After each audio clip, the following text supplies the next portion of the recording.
오늘은 지난주에 이어서 계속 우리가 다시 말씀 봅니다. 고린도후서 13장 5절 다시 한번 읽도록 하죠. 고린도후서 13장 5절 찾으셨으면 우리 한 목소리로 같이 합독합니다. 너희가 믿음에 있는가 너희 자신을 시험하고 너희 자신을 확증하라. 예수 그리스도께서 너희 안에 계신 줄을 너희가 스스로 알지 못하느냐? 그렇지 않으면 너희가 버리운 자니라. 아멘. 우리가 믿음에 있는가 지난주에 봤습니다.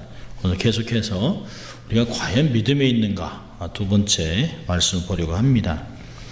사실 지난번에 말씀드린 것 같이 우리가 믿음으로 살지만 다른 사람의 믿음이 어떤지 큰지 작은지 실제인지 아닌지는 도대체 알 수 없습니다. 오직 하나님만 알 수 있습니다. 근데 우리의 삶에 스스로 내가 믿음이 있는가 스스로 자가 진단법이 몇 가지 있다고 그랬어요.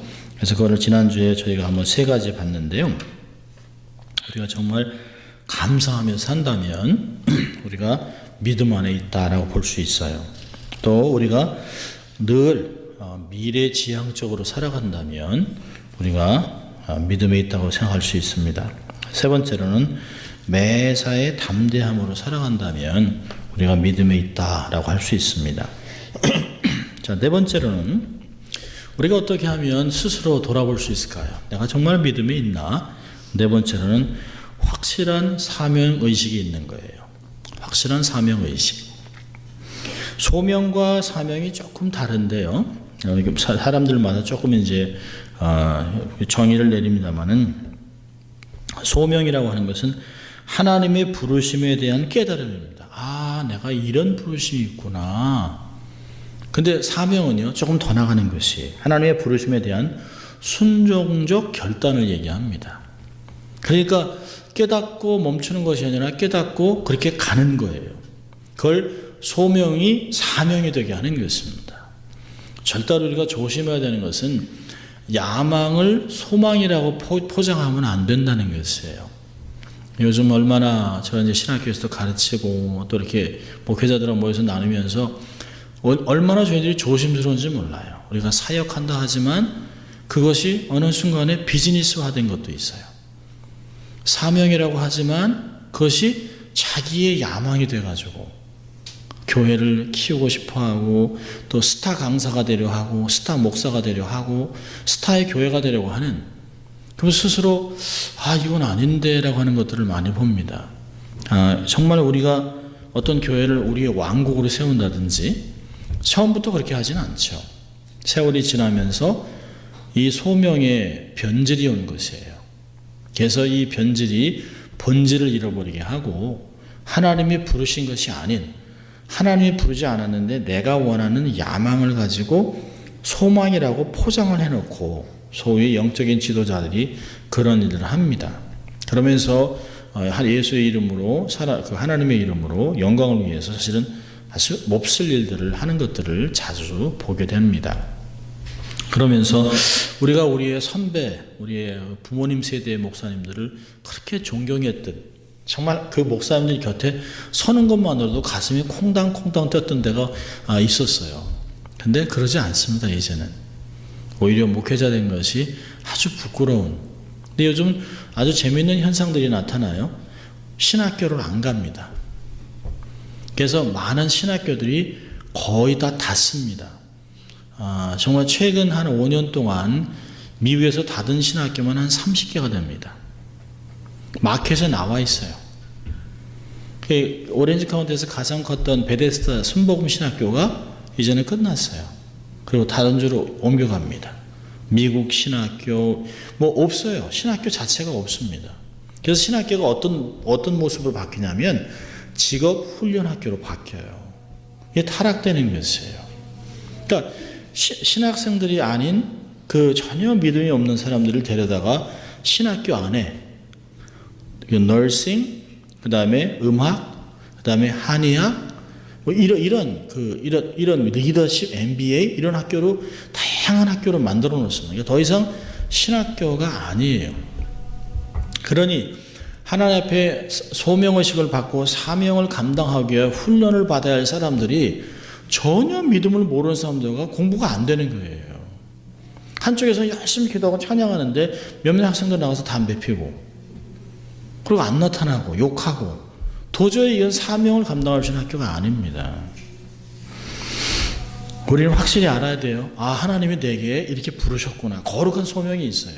그러면 그것을 감당하기 위해서 결단을 해야 됩니다. 그게 이제 사명의식. 난 이것을 위해 부르신 것 같다. 난 이것을 해야 된다라고 하는 것이에요. 여러분, 사람은 3번 태어나야 자기의 사람 구실을 한다고 그래요. 첫째로는 육체적인 탄생이죠. 두 번째로는 영적인 탄생입니다. 중생하는 것이에요. 근데 그걸로만은 중요하진 않아요. 모든 예수 믿는 사람들이 사실 중생을 경험하지만 그대로 멈춰있는 사람이 굉장히 많이 있습니다. 그걸로 만족합니다. 천국 가는 것으로 그냥 좋아해요. 세 번째 탄생은 사명의 탄생입니다. 키럴 힐티라고 하는 유명 작가는 그 책에서 이렇게 말했습니다. 인생에서 가장 행복한 날은 자신에게 주어진 사명을 발견하는 날이다. 이 작가는 전혀 이런 그 방향 감각이 없었어요. 그런데 어느 한순간에 그렇다. 막 마음에 막 감동이 밀려 들어오는 거예요. 내가 나만 하나님께 드릴 수 있는 이 영광스러운 사역, 이런 것들을 발견하게 되는 것이죠. 사명자만이 진정한 영적인 행복을 누릴 수가 있다는 말입니다. 여러분 보세요. 사명을 잃어버린 아담이 하나님 목소리에 숨잖아요. 평상시에 그렇게 하나님의 친밀함을 누렸지 않았어요?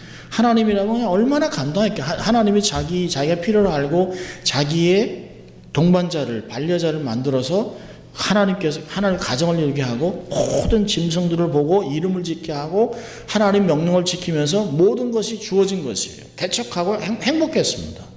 근데 어느 한순간 자기의 부르심을 딱 잃어버리고 순간에 죄를 짓고 나니까 하나님 소리 두렵습니다.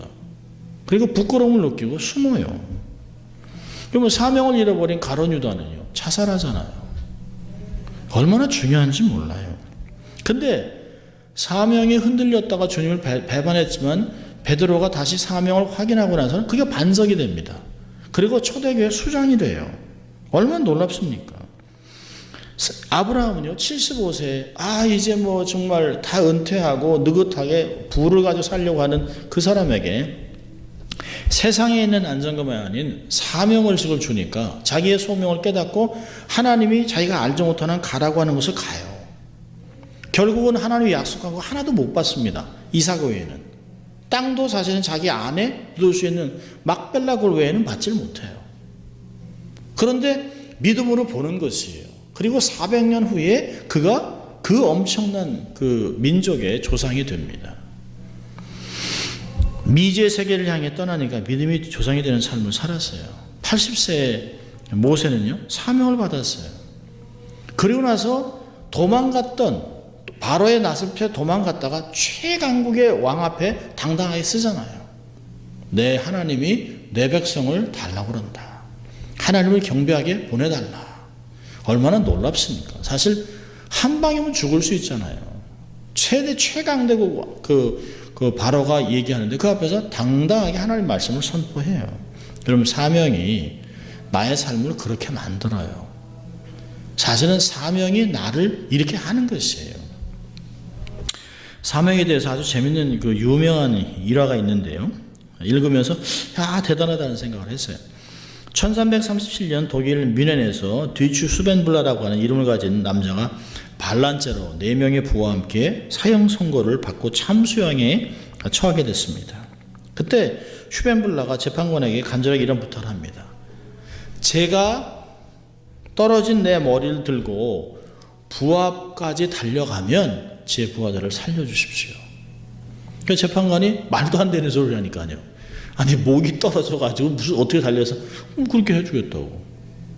그런데 그 참수자가 자기의 목을 치는 그 순간 있는 힘을 다해 자기의 목을 들고 달려가 자기의 부하들 앞에 달려가요. 그리고 앞에서 쾅 소리면서 피를 쏟습니다. 그를 따랐던 부하들이 얼마나 감동을 했을까요? 사실 이게 이게 뭐 진짜인지 아닌지는 확인 여부가 안 됐습니다만은 그 행동을 사람들은 독일 사람들은 사명의 경주라고 얘기해요. 사명의 경주. 자기의 목이 떨어졌지만 그 자기 부하들을 살리기 위해서 떨어지는 순간 목을 들고 그냥 뛰는 거죠. 저는 이게 거의 가능했다고 생각합니다. 그 오래전에 봤던 건데요. 닭을 머리를 딱 잘랐는데 닭이 막 뛰어다닙니다. 머리 없이. 그래서 얼마나 섬뜩해요. 근데 그럴 수도 있겠다 하는 생각을 합니다. 하지만 이렇게 사명의 경주, 자기의 부하들을 위해서 사명의 경주를 했던 드츠 슈펜블라라고 하는 사람이 과연 사도 바울이 내가 믿음을 지키고 선한 싸움을 하고 달려갈 길을 다 달렸다가는 사명의 경주와 비교될 수 있는 게 아니잖아요. 자기의 부하들을 살려고 했던 슈펜블라와 온 인류에 복음을 전하기 위해서 열방을 제자 삼으려고 했던 사도 바울의 그 믿음의 경주, 사명의 경주, 디모데후서 4장 7절 얘기하는 것은 결코 비교할 수 없습니다. 사실 슈펜블라 이야기는 한참 뒤져야 나오는 거예요. 한참 뒤져야. 근데 사도 바울의 이야기는 그리스도인이라면 모든 사람이 알고 있습니다. 디모데후서 4장에 정말 모든 목회자들이 정말 자기가 죽으면서 고백하고 싶은 이야기가 사실은 디모데후서 4장 7절 8절입니다. 다 믿음을 다 싸우고 선한 싸움을 하고 달려갈 길 다 하고 경주를 다 마쳤으니 내게 이제 재판장이 내게 줄 생명의 면류관이 있다는 것이에요. 나뿐만 아니라 모든 믿는 자에게 주님이 그렇게 하실 것이다. 이게 얼마나 놀랍습니까? 막 죽음이 두려워서 막 어찌할지 모르고 막 그냥 몸부림치고 막 침상을 잡고 막 욕을 하고 이런 죽음까지 보면서 이 마지막이 얼마나 중요한가 하는 생각을 해봅니다. 여러분, 새나 비행기는 사실 날개가 무거워도 그걸로 나는 거예요. 그걸로. 기차 엔진이 아무리 크고 무거워도 그것 때문에 질주하는 거잖아요. 사명 감당은 쉽지 않아요. 힘들죠. 정말 누가 목회가 쉽다 그랬습니까? 누가 신앙생활이 쉽다 그랬습니까? 저는 신앙생활이 쉬워요 그러면 제가 의심해요. 신앙이 쉽지 않은데 매 순간마다 하나님의 영광을 위해서 정말 매 순간마다 믿음을 지키는 게 그게 쉬울까요? 아니요. 결코 쉽지 않아요. 비즈니스, 사람들의 관계, 자녀를 양육하는 거 정말 쉽지 않아요.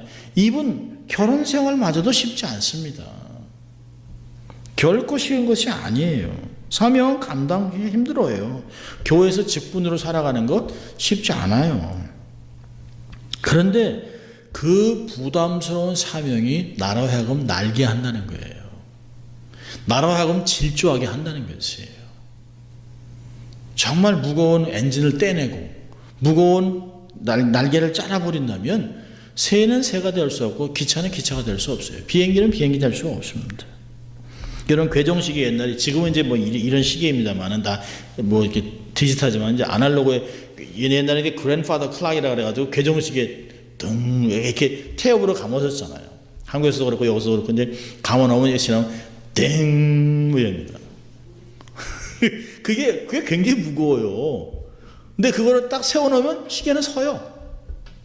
아무것도 아닌 것 같은데 그 실제로 추가 없다면 시계로서는 생명이 없어지는 것이에요. 그러니까 오늘날 과감히 날개와 엔진을 떼어버리고 살아가는 성도들이 너무 많습니다. 너무 가볍게 신앙생활을 너무 힘들게 하지 말아라. 우리 부모님들이 절대로 이야기하지 않던 이야기들을 막 합니다. 신앙은 원래 쉬운 게 아니에요. 신앙생활은 결코 쉽지 않습니다.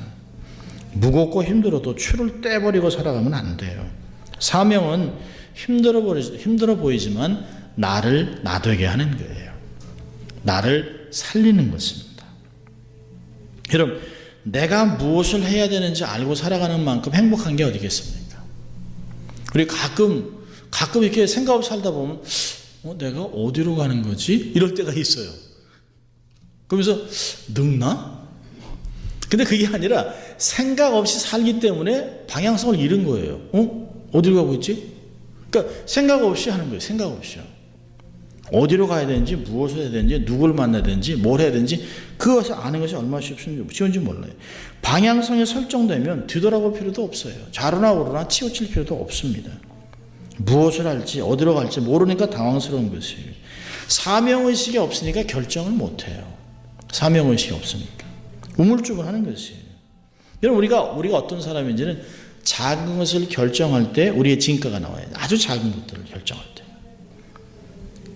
누구를 위해 고르냐는 것이에요. 무엇을 위해서? 이 작은 것을 쉽게 톡톡 나를 위해서, 나의 편함을 위해서 고른다면 그것은 삶이 내 중심으로 되어 있다는 것이에요. 작은 것지만 내가 먹든지 마시든지 무엇이든 다 하나님을 위해서 영광을 위해서 해야지. 그러면 작은 것, 쉬운 것들을 결정할 때 아주 작은 것도 하나님을 위해서 라고 하는 것이 필요하다는 것이에요. 왜 이렇게 작은 것을 결정하는데 이리도 많이 시간이 걸리나? 우리는 가끔 남을 의식하기도 하고 또 그래서 결정하지 못해요. 그래서 만족함이 없어요. 남들이 좋아하는 줄 몰라도 나는 하나도 행복하지 않습니다. 그래서 사람들이 뒤로 가서 짜증을 내고 후회하고 원망하고 성질내는 것이에요. 여러분 삶의 목표가 설정되면 시간이 소중해져요. 절대로 게으르지 않습니다. 그리고 사도 바울이 빌립보서 3장 12절부터 14절까지 이런 얘기를 합니다. 내가 이미 얻었다 함도 아니요 온전히 이뤘다 함도 아니라 오직 내가 그리스도 예수께 잡힌 바 된 그것을 잡으려고 쫓아가노라. 형제들아 나는 아직 내가 잡은 줄로 여기지 아니하고 오직 한 일 즉 뒤에 있는 것은 잊어버리고 앞에 있는 것을 잡으려고 표대를 향하여 그리스도 예수 안에서 하나님이 위에서 부르신 부름의 상급을 위하여 쫓아가노라. 쫓아간다는 말을 계속하고 있어요. 경주한다는 게 계속한다는 것이에요. 여러분 이스라엘 사람들을 하나님이 제사장 나라로 삼으셨잖아요. 출애굽기 19장 5절 6절을 보니까 너희들이 나의 말씀을 순종하면 너희가 나의 제사장이 돼요. 제사장 나라가 된다는 거예요. 선민이 된다는 것이에요. 특수한 사역을 준다는 거예요. 사명을 준다는 것이에요. 근데 이 말씀을 베드로전서 2장 9절에 가서 왕 같은 제사장이라는 말을 해요. 여러분 이스라엘 백성은 지금도 자기들이 선민이라고 생각합니다. 그런데 이들이 잘못 생각하는 것이 있어요. 제사장은 자기를 위해 사는 사람이 아니에요. 이스라엘을 제사장 나라로 삼았다는 건 열방을 섬기는 나라가 되라는 것이에요. 우리가 왕 같은 제사장이라는 것은 내가 왕이 돼서 군림하라는 게 아니죠.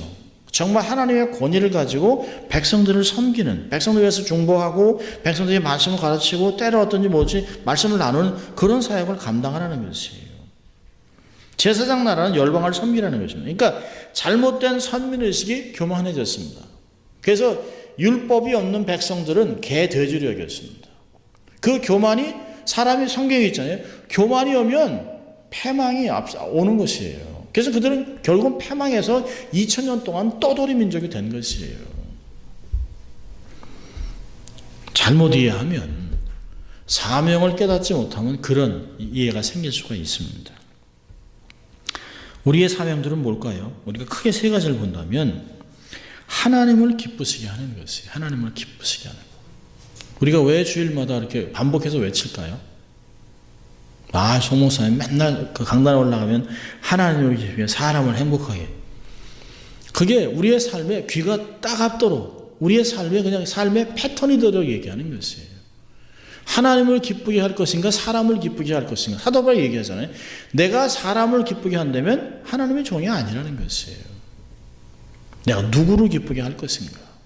사실 우리가 어떤 때는 가끔 그런 고민도 해요. 내가 정말 효도를 해야 할 텐데 정말 하나님을 기쁘시게 할 것인가. 정말 하나님을 기쁘시게 하려면 내가 하나님이 원하는 길을 가야 되는데 부모가 반대하니까 그 안에서 정말 좀 수적으로 합니다.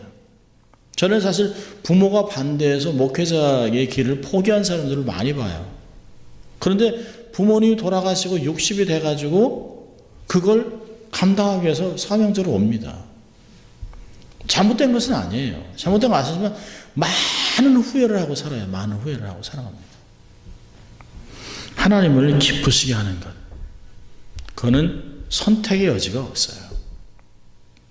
특별히 우리가 한국 문화 속에 살아가기 때문에 참 이 부모에 대한 또 이 어른에 대한 이 문화적인 요구 이런 것들이 굉장히 많이 있습니다. 잊지 마세요. 하나님만을 기쁘시게 하는 삶이 되어야 합니다. 자, 두 번째로는요. 그리스도를 닮아가야 돼요. 그리스도를 닮아. 사도 바울이 그러잖아요. 내가 그리스도를 닮아가는 것 같이 너희도 나를 닮는 자가 되라. 아, 이거 얼마나 놀라운 이야기입니까? 그리스도의 낮아짐, 그리스도의 생각. 그 오죽하면 우리가 이때에 예수님은 어떻게 결정하셨을까? 이런 걸 얘기하잖아요. What would Jesus do? 이 상황이라면 그리스도를 닮아가는 삶, 이런 책도 많잖아요. 내가 이때에 예수님은 어떻게 결정하셨을까? 막 승질나고 도망가고 막 이러고 하고 싶을 때 겟세마네 동산에서 다 무릎 꿇고 기도하셨던. 그러면서도 그 엄청난 십자가를 생각하면서 이 잔을 내게로 옮겨주십시오. 그러나 내 뜻이 아니라 아버지의 뜻대로. 그게 예수님의 모습을 닮아가는 것이에요. 막 내게 못질을 하고 십자가를 못 박은 사람인데도 저들이 하는 짓을 모릅니다. 용서해 주십시오. 저는 못할 것 같아요. 욕은 안 해도 못 볼 것 같아요. 그래도 우리의 기준은 그만큼 높다는 거예요. 우리가 어떤 사람을 쫓아가는, 닮아가는, 우상을 닮아가는 것이 아니에요. 세 번째로는 어떤 그 사명일까요? 영광스러운 복음을 전하는 삶이에요. 내가 하나님을 정말 기쁘시게 한다면, 그리스도를 닮아간다면 삶으로 복음을 전해야죠. 때를 얻든지 못 얻든지 복음을 전하는 것이에요. 그러니 삶이 지루할 수가 없습니다. 여러분, 게으름은 절대로 습관이 아니에요. 게으름은 죄입니다. 김남준 목사님이 생명의 말씀사에서 쓴 게으름 죄라고 하는 책이 있어요. 잘 썼습니다. 얼마나 전곡을 찌르는지 몰라요.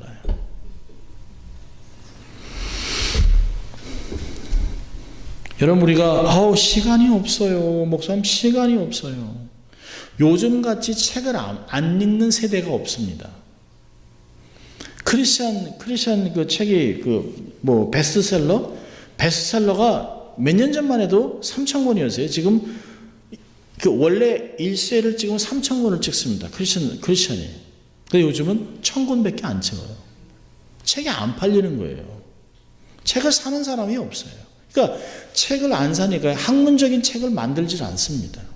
요즘 이제 새물결 플러스라고 하는 그 책에 있는 책들을 제가 사서 자주 봅니다만은 거기는 손해 볼 생각을 하고 좋은 책을 번역을 합니다. 그래서 제가 봐도 막 힘들어요. 근데 눈을 막 하면서 읽으면 좋은 것들이 많아요. 심플한 책도 많이 있습니다만은 그냥 거기는 그래서 그 출판사가 오죽하면 사람들에게 헌금을 해달라고 그래요. 책은 만들고 싶은데 돈을 벌 길이 없는 거예요. 책을 안 사는 거예요. 안 사는 거예요. 그런데요, 짜투리 시간으로 책을 1년에 12권 이상 읽을 수 있다는 거예요. 짜투리 시간. 시간이 없다 하지 말라라고 얘기합니다. 짜투리 시간이 어떤 시간일까요? 은행에서 줄 서는 시간. 잠깐 아이들 기다리는 시간. 잠시 밥 먹고 잠깐 쉬는 시간. 이런 짜투리 시간을 해놓으면 책을 12권 읽을 수 있다는 거예요. 12권이 한 권당 보통 한 150페이지 되는 책들이에요. 우리가 가장 많은 시간을 보내는 게 뭘까요? 카톡. 이메일, 페이스북. 음식 나오면 찍고, 올리고, 얘 이 음식 먹고 있네. 이렇게 리스폰드 해주고. 우리 그러고 있어요. 그러면서 시간이 없어요. 여러분, 하나님께서 매일 나의 삶의 인생에 86,400초를 선물로 주세요. 지금 우리가 프레젠트, 지금 현재라고 하는 프레젠트는 선물 아니에요? 하나님이 지금이라는 선물을 우리에게 주세요. 근데 이 선물은 쓰면 내 것이 되고 쓰지 않으면 그냥 없어져요. 하나님 우리에게 말씀하실 것이에요. What have you done with the gift that I give to you? 내가 너에게 선물로 준 것들을 가지고 무엇을 하고 왔니? 라고 물어보신다면 하나님은 너무 바빴어요. 정신없었어요. 어떻게 좌로나 우로나 치우칠 시간이 없었습니다. 라고 이야기할지도 몰라요. 우리의 사명은 학생, 선생, 부모, 부부, 자식, 교인, 시민 이런 사역들이 다양한 사역들이 우리에게 주어져 있어요. 내가 하나님 그리스도인으로 살아가니까 뭐 세상 무시하고 그럴 수는 없는 거죠. 내가 속해 있는 이 안에서 나의 일을 최선을 다해 감당하는 것이에요. 우리가 아무리 예배가 늦었다고 막 80마일을 확 달리면 경찰이 예배 드리러 가나 보다 이러지 않습니다. 제가 참 부끄럽지만 오래전에 제가 오렌지 카운티에 섬길 때 제가 너무 피곤해가지고 새벽기도 인도를 해야 되는데 깜빡 늦잠 일을 쳤어요. 그래가지고 막 부랴부랴 엄청나게 하여튼 95마일로 막 달렸나 봐요. 그런데 덜컥 걸렸네요. 그래서 제가 내가 패스터인데 양복도 다 입고 있었습니다. 양복도 다 입고 가운도 뒤에 입고 패스터인데 했더니 그러냐고. 그러더니 패스터가 이러면 어떡하냐는 거예요. 그러면서 I have to give you ticket 그러더라고요. 그래서 제가 너무 놀라가지고 좀 깜짝 놀라서 했더니 오늘은 안 준다고. 새벽이니까 지금 새벽이니까. 네, 그러지 말라고 하면서 얘기합니다.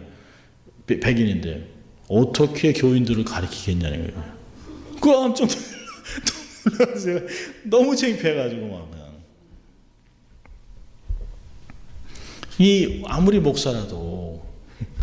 아무리 목사라도 그 나라의 법은 지켜야 되잖아요. 이런 모든 것이 다 사명이에요. 내 목사기 때문에 넘어가지 않습니다. 더 잘해줘야죠. 내가 세상에 있지만 세상에 속하지는 않죠. 여러분, 사명의식이 강한 사람들은 본질이 아닌 것은 집착하지 않아요. 본질이 아닌 것은 다 불필요합니다. 사실 껍데기로 포장한 것은 가치가 없어요. 힘도 없어요. 불필요한 것이에요. 본질이 아닌 것은 반드시 다 변질됩니다.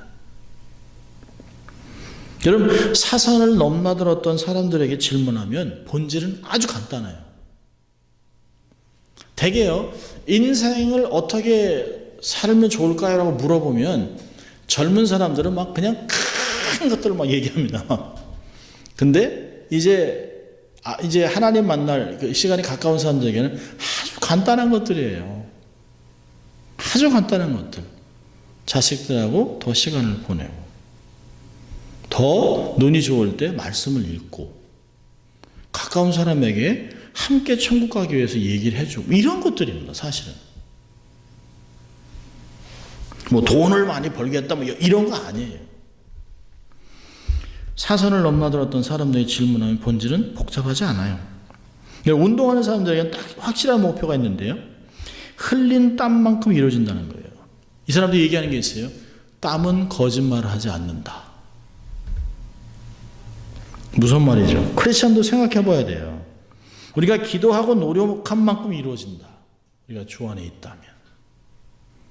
확실한 사명의식을 갖고 있는 것, 그게 우리가 내가 정말 믿음에 있는가를 볼 수 있어요. 자, 우리가 또 하나를 본다면 대인관계입니다. 원만한 대인관계. 사실 모든 만사가 관계에서 이루어져요. 신앙생활은 근데 관계입니다. 모든 사람은 관계 속에 살아가요. 인간 그러면 이게 인이라고 중간 간자가 있습니다. 혼자서는 인간이 될 수가 없어요. 여러 명 속에서 같이 있는 것이. 군중 속에 같이 있습니다. 독불장군은 없어요. 생존할 수도 없고 살아갈 수도 없습니다. 기쁨 얻을 수도 없어요. 자, 이 대인관계를 얘기할 때 우리가 항상 가운데 있습니다. 가운데. 왜 그럴까요? 위가 있고 동료가 있고 수하가 있습니다. 항상 나보다 위에 있는 사람이 리더가 있어요. 내가 80이 되고 90이 돼도. 그리고 항상 동료가 있습니다. 그리고 내가 아무리 부족해도 나를 바라보고 있는 사람들이 있어요. 자, 그럼 그런 사람들하고 어떻게 관계를 할까요? 그 관계가 인간관계입니다. 자, 첫째로 이 원만한 대인관계는 상중하의 관계를 적당히 유지하는 것이에요. 상중하. 자, 이 세 가지죠. 첫째로는 상관, 리더를 존경하고 순종하는 것이에요. 우리는 가끔은 이거 존경할 만해야죠. 아니요, 그러면 안 돼요. 성경은 백발 앞에서 일어나라고 명령합니다. 레위기 19장 32절에서는 너는 셋머리 앞에 일어서고 노인의 얼굴을 공경하며 내 하나님을 경외하라. 나는 여호와니라. 아니, 부모님이 존경할 만해야 존경합니까? 아니요, 그렇지 않아요. 한국에서는 옛날에 한 20년 전만 해도 그런 인터뷰를 했대요. 아버님과 아들은요, 아버지와 어떤 관계냐? 물어본답니다. 근데 아버지에 대해서 표정이 안 좋아지면 그냥 바로 이렇게 빨간 줄로 쭉 긋는데요. 자기와 처음 맺은 부모와 관계를 하지 못한 사람은 대인관계를 승리할 수 없다는 거예요. 그만큼 철이 없는 사람들은 회사에서 필요 없다는 것이에요. 그런 사람은 절대로 윗사람들의 말을 듣지 않는다는 것이에요. 여러분, 신명기 32장을 보세요. 신명기 32장을 보면 아주 재밌는 말씀이 있습니다. 신명기 32장 7절인데요. 모세가 그 약속의 땅을 들어가기 바로 전, 죽기 전이에요, 사실은요. 그러니까 신광야에서 잘못을 하고 38년을 뺑뺑 돌았습니다. 그래서 1세대가 다 죽었어요. 20세 이상의 1세대가 다 죽었습니다. 자, 이때요, 신명기 32장 7절에 이런 말을 합니다. 여기서 모세가 이스라엘 백성들을 하나님께 다시 결혼식을 시키는 거예요. 그러면서 막 축가를 막 부릅니다. 하나님, 이 백성들이 다시 하나님의 백성이 됩니다. 이 세상아 들어라, 하늘에 들어라, 땅이 들어라, 막 이러면서 찬양을 합니다. 그러다 32장 7절에 이런 얘기를 합니다. 옛날을 기억하라. 역대의 연대를 생각하라. 내 아비에게 물으라. 그가 내게 설명할 것이요 내 어른들에게 물으라. 그들이 내게 이르리로다. 얼마나 귀한 말씀입니까? 이 역사를 물어보는, 이게 역사관입니다. 역사관, 역사의식. 모세가 우리에게 가르쳐준 역사의식이에요. 어느 누구도 부모 없이 태어난 사람이 없어요. 어느 누구도 어른 없이 자란 사람이 없어요. 어느 누가 다 혼자 자란 사람 없어요. 누군가가 스승이 있었고 인도한 사람이 있었고 가르쳐준 사람이 있어요. 내가 어릴 때 내게 젖을 먹이고 키우는 어른들이 있어요. 이야기하잖아요. 옛날을 반드시 기억하라는 게, 왜? 현재가 왜 이러는지. 그리고 연대를 생각하라는 거예요. 역사가 왜 이렇게 흘렀는가? 우리는 왜 아직도 여기 있지? 라는 걸 생각하라는 것이에요. 역사의식 가지라는 것이. 그러면서 뭐죠? 아비에게 물으라는 거예요. 아버지, 왜 이렇게 된 거죠? 그러면 그 아비가 얘기를 해준다는 거예요.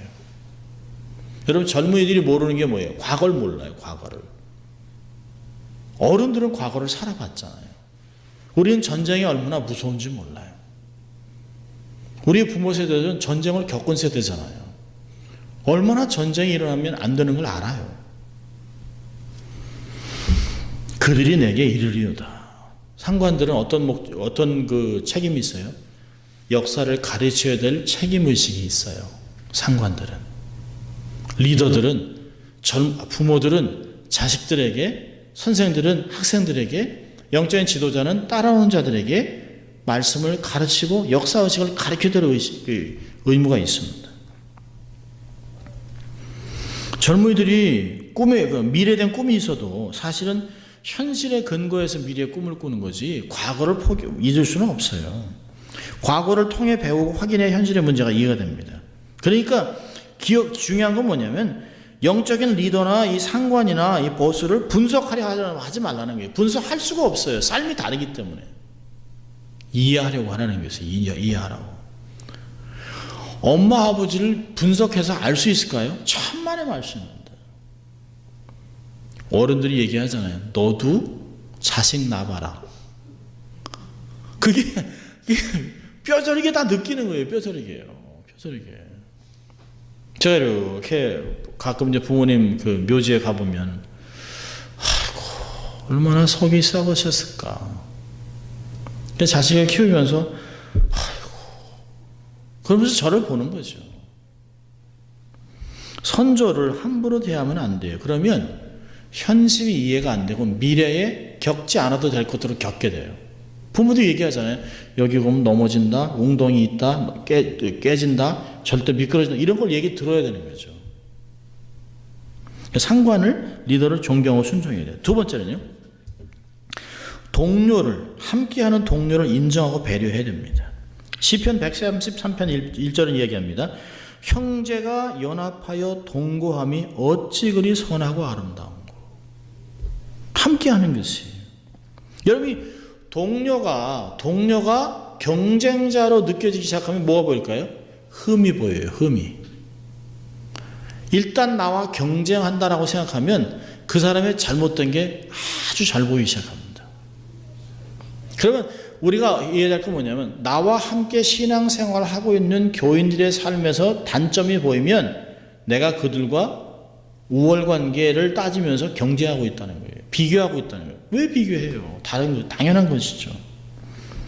요즘 뭐 리더십에서 뭐 고지론, 상위 5% 다 비성교적인 것이에요. 함께 거국적인 꿈을 성취할 동역자잖아요. 동반자잖아요. 함께 붙여줬잖아요. 혼자 있으면 쉽게 무너지지만 삼겹줄이면 끊어지지 않는다고 전도서 4장 12절은 이야기합니다. 그러니까 우리가 동료들을 믿어주고 들어주고 격려하고 도와주고 딴거지어도 할 필요가 있는 것이에요. 함께. 우리가 동료는 네트예요, 네트. 그물을 통해서 이렇게 고기를 잡기 위해서 그물을 하는 건데요. 이게 끊어지거나 꼬이면 고기를 못 잡아요. 일이 이루어지지 않습니다. 동료는 어떤 사람일까요? 지체예요, 지체. 동료는 지체입니다. 그래서 얘기하잖아요. 마가복음 10장에서 44절에 너희 중에, 제자들에게입니다. 제자들에게 너희 중에 누구든지 으뜸이 되고자 하는 자는 모든 사람의 종이 되어야 하느니라.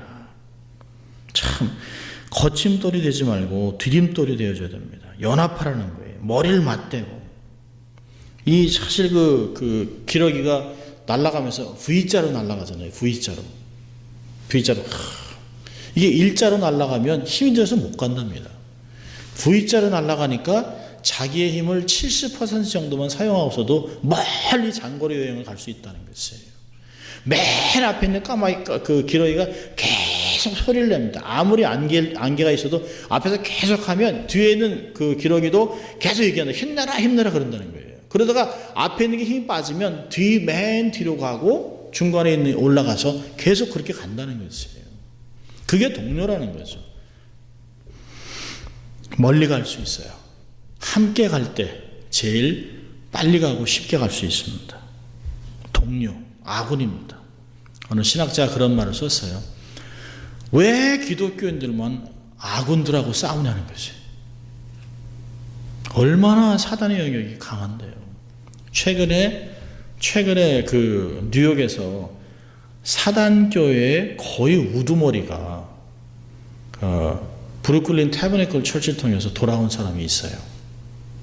그 사람이 얘기하는 게 얼마나 무서운지 몰라요. 자기가 사탄하고 얘기하고 이 영적인 세계에 대해서 얘기를 하는데요. 그걸 통해서 사람들을 21일 안에 죽일 수 있다는 거예요. 대단해요. 그런데 자기가 딱 못 죽인 사람이 하나가 나타났다는 거예요. 누구냐고 얘기했더니 그 사단이 어떤 사람이 자기한테 돈을 10,000불을 주면서 이 사람을 죽여달라고 그랬답니다. 근데 이 사람이 원체 이제 그런 이제 블랙 매직 같은 걸 하고 이러니까 부당 역할을 하니까 이 사람한테 이제 돈을 10,000불을 주고 이 사람을 죽여달라고 그랬습니다. 21일 안에 죽일 수 있다. 그러니까 내가 30% 업하고 7,000불에 사람을 죽여주겠다 그러니까 그 사람이 나가면서 그 사람 기독교인이라고 그러니까 그럼 내가 공짜로 죽여주겠다고. 그래가지고 이제 매직을 걸고 했는데 이 사람이 안 죽더라는 거예요. 21일이 지나도. 근데 사단이 자기에게 찾아와서 얘기하더래요. 하나님이 이 사람을 죽이지 말라고 하기 때문에 절대 죽여서는 안 된다. 그리고 죽지도 않을 것이다. 그러니까 이 사람이 내가 레피테이션이 있는데 이 뉴욕에서 얼마나 유명한 사람인데 이 사람을 3일이라도 죽일 수 있는데 이러면 내가 레피테이션 뭐가 되냐. 그러니까 사단이 그러더라는 거예요. 하나님이 명령했기 때문에 죽이지 말라고 그래요. 그리고 하는 말이 재밌죠. 이런 사람이 뉴욕에 꽤 많다는 거예요. 근데 놀라운 것은 그런 사람들이 네트워킹을 갖고 있을 때 하나님의 나라가 엄청나게 세진다는 것이에요. 그러니까 사단이 하는 역할은 다 쪼개놓는 거예요. 이렇게 하나씩 쪼개놓는 거죠.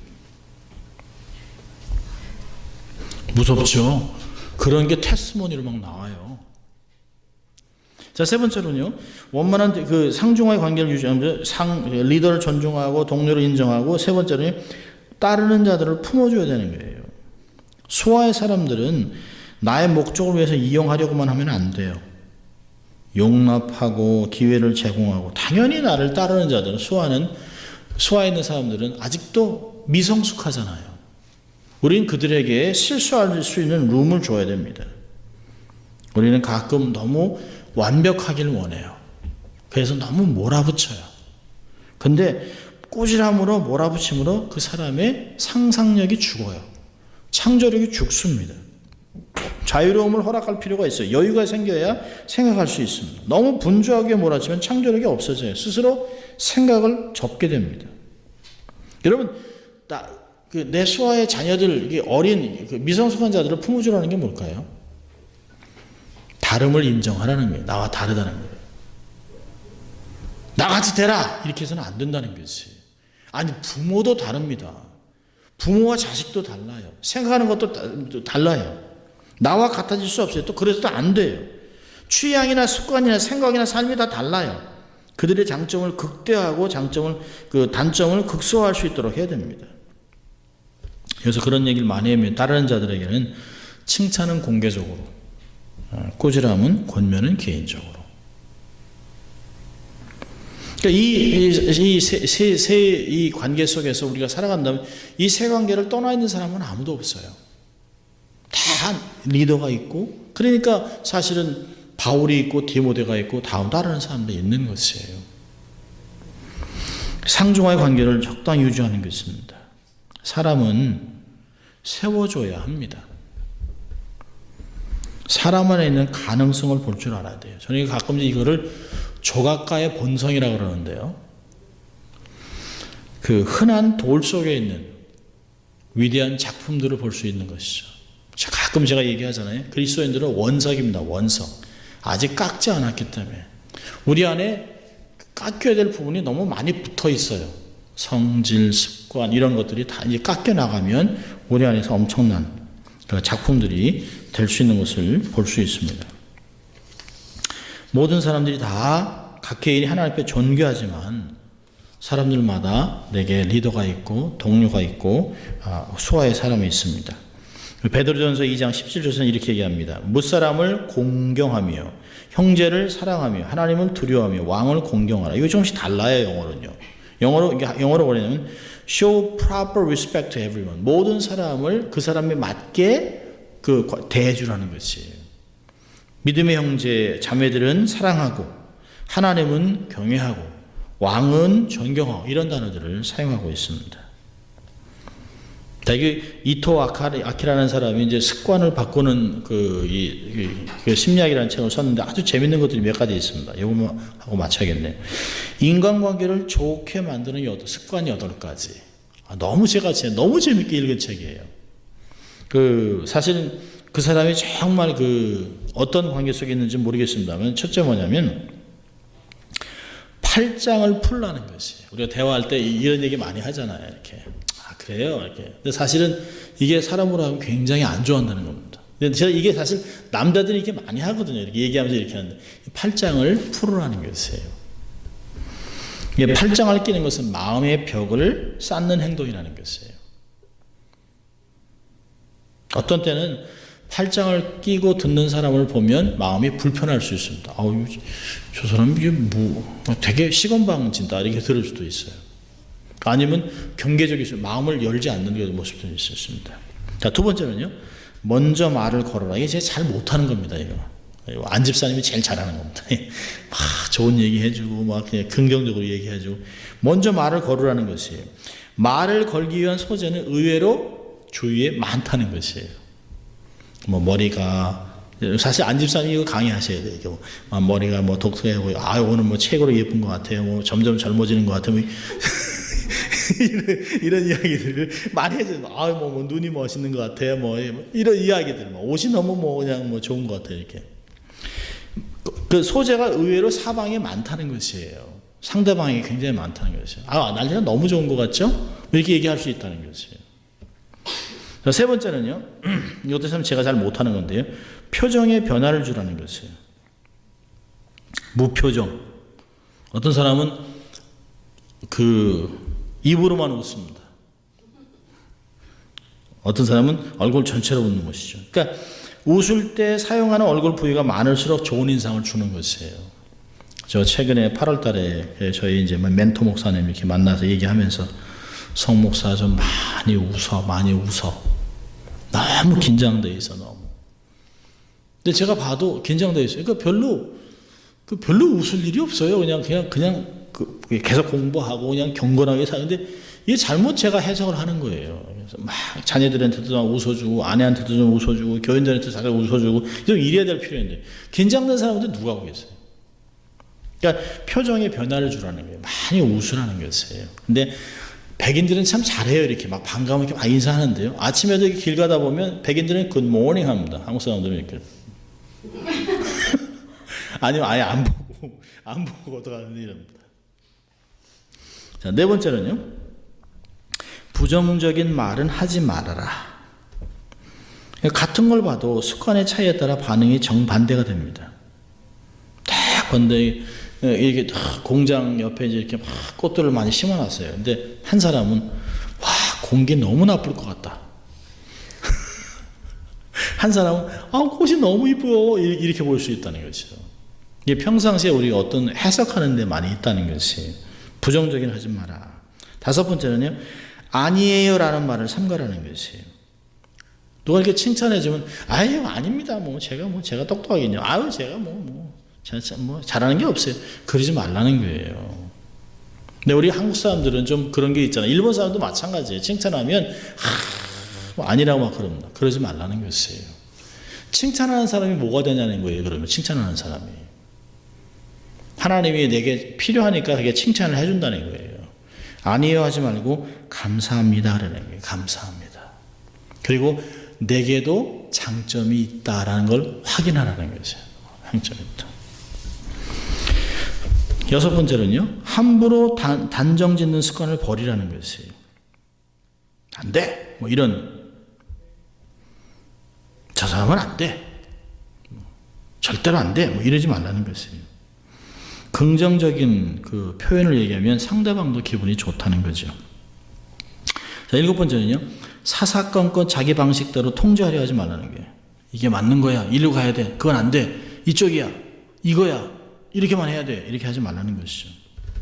아마 이런 상대를 가까이 하고 싶은 사람은 없을 거예요. 여덟 번째는요.